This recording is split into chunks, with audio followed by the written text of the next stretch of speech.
क्या है जनता की राय? 2024 का चुनाव नजदीक है, किस तरह देखते हो? उसके बाद उससे पहले 5 राज्यों का जो चुनाव है उसको कैसे देखते हो आप? अभी जनता के तरफ से अगर कहीं जनता की नज़र से देखा जाए तो पूरे देश में जो राहुल गांधी जी का भारत जोड़ो यात्रा चला, उसमें तमाम प्रदेश के नेता, जनता, किसान, युवा, बुजुर्ग, सारे लोगों की जो फौज है, जिसको आपकी गोदी मीडिया ने नहीं दिखा पाए, हम लोगों ने उसको पोर्टल न्यूज़ में और क्या जो लोग भारत जोड़ो यात्रा में चले थे उतने लोगों से ही प्रधानमंत्री बन जाएंगे क्या? और भी तो जनता चाहिए ना। लीडरशिप में आवाज़ उठाने के लिए पूरे फौज को आने की ज़रूरत नहीं होती, पूरा मोहल्ला को आने की ज़रूरत नहीं है। जैसे मीडिया का आप एक प्रतिनिधि आए हैं, मेरी आवाज़ को पूरे मीडिया जगत में फैला रहे हैं। एज इट इज़ इस यात्रा में जो लोग आए हैं, जिनके अंदर पीड़ा है, अपने लिए जो जीता है उनकी बात नहीं करूँगा, लेकिन लोग ये कह रहे हैं कि राहुल गांधी में समझ नहीं है ना। ये राहुल गांधी में इतनी समझ नहीं है ना कि प्रधानमंत्री। भाई इस बात का पैमाना और सर्टिफिकेट आप ही लोग देना शुरू कर देंगे तो आप ही लोग सर्टिफिकेट देंगे। अगर कहीं उसमें बीच में जाते हैं कहीं तो वो देश की राजनीति में आज जिस तरीके से क्रांति लाया है, एक देश का राजा एक गठबंधन से जिस तरीके से हिल गया है, राहुल गांधी चारों तरफ से उन्हीं के विरोध की बात हो रही है, आपके सारे मीडिया दिखाए जा रहे हैं। यही तो प्रमाण है कि आप मेरे साथ क्यों बैठते रहे। यहाँ पे तो कई लोग खड़े हैं। आपको जो लीडरशिप, मोदी जी में क्या कमी है? मोदी की कमी को मुझे बताने के बजाय, आपको बताने के बजाय, आप भी मीडिया में देखते हैं, हम भी जनता के बीच में देखते हैं। चलो खैर, आपकी क्या राय है? मोदी जी या राहुल गांधी? ये कह राहुल गांधी बनेंगे प्रधानमंत्री, लेकिन वहीं भाजपा के तमाम लोग कह रहे कि राहुल गांधी में इतनी समझ नहीं है। क्या विचार रखते हैं? राहुल गांधी जी के विषय में आपको क्या बताऊं। राहुल गांधी जी से ज़्यादा ज्ञानी और पढ़ा लिखा भारत में कोई नहीं होगा।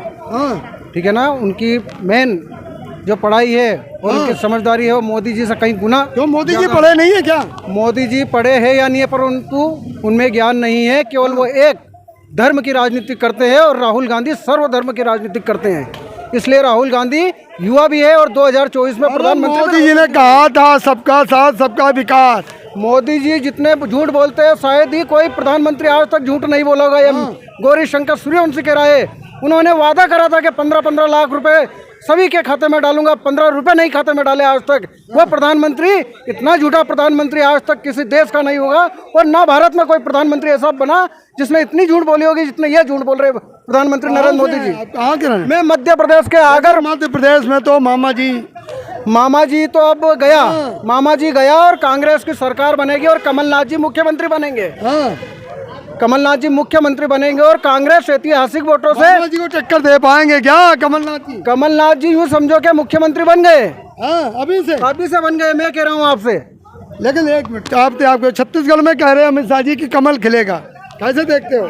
छत्तीसगढ़ में कमल खिलने की बात जो बोले अमित शाह जी, उनका अपना सोच है, बड़प्पन वाला सोच है कि अपने में खुश करने वाला सोच नहीं। जनता जो चाहती वही बोलता है। ने सरकार में 15 साल रहने के बाद 14 सीट पे निपटा दिए। अब वही जनता के बीच में फिर से वो उसी सी गुफा को छोड़ रहे हैं कि हमारी सरकार आएगी। आप तर्क लगाइए, मेरे ताकत के अनुसार मैं 8 घंटे काम करता हूँ, क्या एकाएक मैं 24 घंटे करूँगा? 18 घंटे करते हैं काम। लेकिन छत्तीसगढ़ की बात करेंगे तो छत्तीसगढ़ में किसान, युवा, मजदूर सारे लोग पंजा छाप के साथ है, भूपेश बघेल जी के साथ है। और भूपेश बघेल जी के नेतृत्व को मोदी जी, अमित शाह जी जितने बार आए और उतने बार वो जितना झूठ बोलना है बोल के गए। पर अभी तक ये मानना है कि मेरा ही नहीं, एक एक किसान और युवा का सोच है कि छत्तीसगढ़ में सिर्फ और सिर्फ भूपेश की सरकार चाहिए।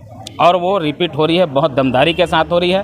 हो सकता है कि 2 महीने बाद फिर हम मिले आपसे यहीं AICC कार्यालय में, तो इस बात का आपको प्रूफ देते हुए उस समय भी मुस्कुराएंगे और आज मुस्कुरा के बोल रहे हैं कि हमने पिछले समय भी 2 महीना पहले टीवी में गए थे, जी न्यूज़ में, तो भी यही बात हुई थी कि छत्तीसगढ़ की जनता जिस तरीके से विकास को चुना है, उन्होंने किसी झांसे या प्रलोभन को नहीं, सिर्फ विकास को चुना है। भूपेश बघेल जी की जो विश्वास है, जो विकास की नीति है, उस नीति के आधार पे आप खुद ही देख लीजिए कि 90 की सीट में 72-73 में पहुंचे हैं, और वो भी 15 साल तक सत्ता से दूर रहने के बाद। तो ये कोई मैजिक जादू नहीं है, ये भूपेश जी की रणनीति और भूपेश जी का सुशासन का रिजल्ट है।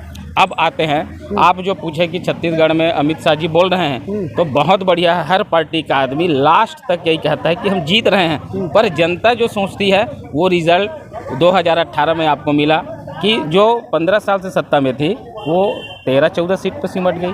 और फिर बोल रहे हैं कि हम सरकार बनाएंगे। उनका निजी अधिकार नहीं, मौलिक अधिकार है बोलने का कि वो सत्ता में आएंगे, लेकिन जनता का जो मौलिक अधिकार वोट का है वो आज भूपेश बघेल जी के साथ है, उनको कोई नकारा नहीं जा सकता। चलो, मैं जिस सीट से हूँ उस सीट की भी बात कर दूँ कि पामगढ़ से जिस तरीके से लोगों का जो रिस्पांस था कि पामगढ़ पे इस बार क्या होगा, तो पामगढ़ पे माननीय भूपेश बघेल जी ने बहुत अच्छी ट्रेजिटी और बहुत अच्छे सर्वे के बाद जिस तरीके से वहाँ पे दावेदारी उम्मीदवारों की जो सूची है, उन लोगों को जो जिम्मेदारी दिया है किसानों के बीच जाना, किसानों के बीच का कार्यक्रम करना, और जिस तरीके से हमने लगातार यात्रा निकाले हैं वहाँ पे, उस यात्रा का प्रतिफल है कि इस बार 75+ में हम सरकार बना रहे हैं छत्तीसगढ़ में। चलो, तो ये तो थी छत्तीसगढ़ की बात। अच्छा, मध्य प्रदेश में बच्चा मामा जी को पसंद कर रहा है, आप कैसे कह सकते हो कि मामा जी नहीं आएंगे? देखो, बोलने से कार्य नहीं चलता है। हाँ। शिवराज सिंह जी जितने झूठ बोल रहे हैं शायद ही कोई बोल रहे हैं।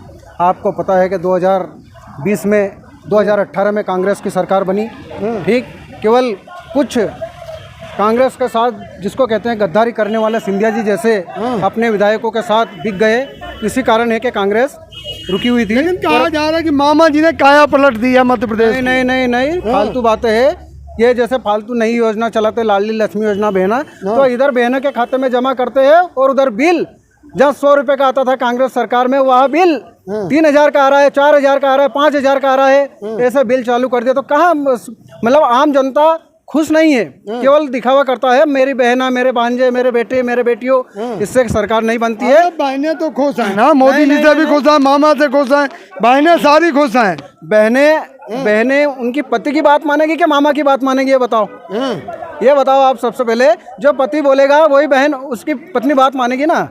तो आपसे मैं वादा कर रहा हूँ कि अभी से लिख लो, आप नोट कर लो। मैं आगर विधानसभा 166 से उम्मीदवार हूँ। मैं वादा कर रहा हूँ कि कांग्रेस की सरकार बनेगी। चलो, अपनी अपनी राय है। छत्तीसगढ़ और मध्य प्रदेश 2 राज्यों से आपको मिलवाया, आपकी क्या प्रतिक्रिया, आप अपनी प्रतिक्रिया जरूर बताएं, क्योंकि इन तमाम लोगों का दावा है कि मध्य प्रदेश में भी और छत्तीसगढ़ में भी कांग्रेस की सरकार आएगी। धन्यवाद।